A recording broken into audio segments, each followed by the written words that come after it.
Այո, դաշնակցությանը եւ Ռոբերտ Քոչարյանի։ Այո, դաշնակցության անդամ եմ։ Դե Քոչարյանը ընդհանուր առմամբ շատ լավ ղեկավար էր։ Մենք հələ հիշենք, թե ինքը Լևոն Տեր-Պետրոսյանից ինչ ժառանգություն ստացավ։ Ժողովուրդը 0 թոշակ էր ստանում, 2000 դրամ ռոճիկ էր ստանում եւ Քոչարյանը ինչ արեց։ Ծաղկացրեց երկիրը։ Քոչարյանը մանր բիզնեսը շունչ տվեց, կյանք տվեց,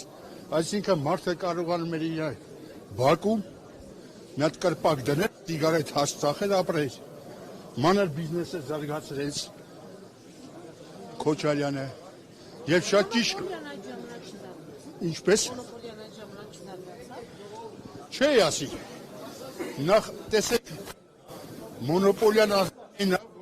մի մարդ է տվել ապրանքը ժամանակ ես շատ մարդիկ գիտեմ որ նույն ապրանքը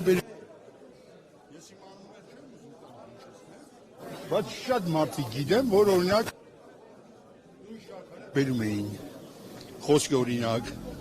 նույն բենզինը բերում էին հետո օրինակ Միրան Պողոսյանի ձեռքին բանանի գործն է Սամվել Ալեքսյանի ձեռքին ուրեմն նախ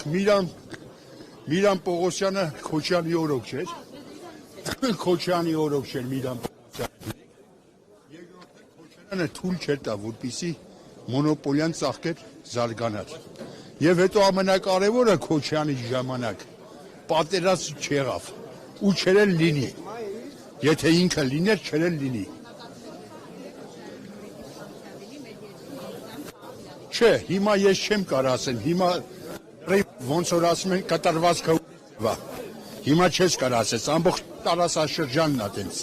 կարող է Քոչարյանը լինի 5 րոպե պատերազմ սկսի հետի չի արծը բայց որ այդ պատերազմից պատվով կգնի դա Արուտովս իսկ այն ժամանակ Քոչարյանի ձև չէր որ պատերազմ լինի որտեղ ինքը շատ ճիշտ քաղաքականություն էր վարում